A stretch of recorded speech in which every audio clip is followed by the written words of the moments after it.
उपक्षेत्र तिसरे ऊर्जा आणि शाश्वतता सन 2047 पर्यंत 75% स्वच्छ ऊर्जा मिळवण्याचे राज्याचे उद्दिष्ट आहे।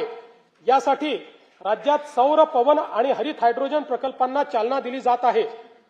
मुख्यमंत्री बळीराजा मोफत वीज योजनेअंतर्गत 7.5 हॉर्स पॉवर पर्यंतच्या कृषी ग्राहकांना वीज बिलामध्ये 100% सवलतीच्या अनुषंगाने योजनेच्या अंमलबजावणीपासून तर फेब्रुवारी 2026 पर्यंत 32,756 कोटी रुपये वितरित केले आहेत आणि सन 2026-27 मध्येही ही योजना सुरूच राहणार आहे आणि त्याकरता 20,000 कोटी रुपये एवढा निधी आरक्षित करण्यात आलेला आहे।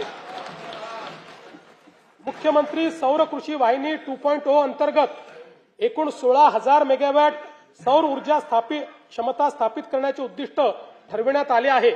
त्यामुळे राज्यातील 100% कृषी पंप ग्राहकांना दिवसा वीज पुरवठा करण्याचा उद्देश साध्य होणार आहे। या योजनेअंतर्गत आतापर्यंत 3,449 मेगावॅट क्षमता कार्यान्वित झाली असून डिसेंबर 26 पर्यंत सुमारे 10,000 मेगावॅट अतिरिक्त क्षमता ही निर्माण होणार आहे। प्रधानमंत्री कुसुम घटक ब योजनेअंतर्गत मागेल त्याला सौर कृषी पंप योजनेअंतर्गत एकूण 6,63,324 सौर कृषी पंप स्थापित करण्यात आले आहेत। कुसुम घटक ब योजनेच्या अंमलबजावणीमध्ये महाराष्ट्र राज्य हे देशात प्रथम क्रमांकावर आहे।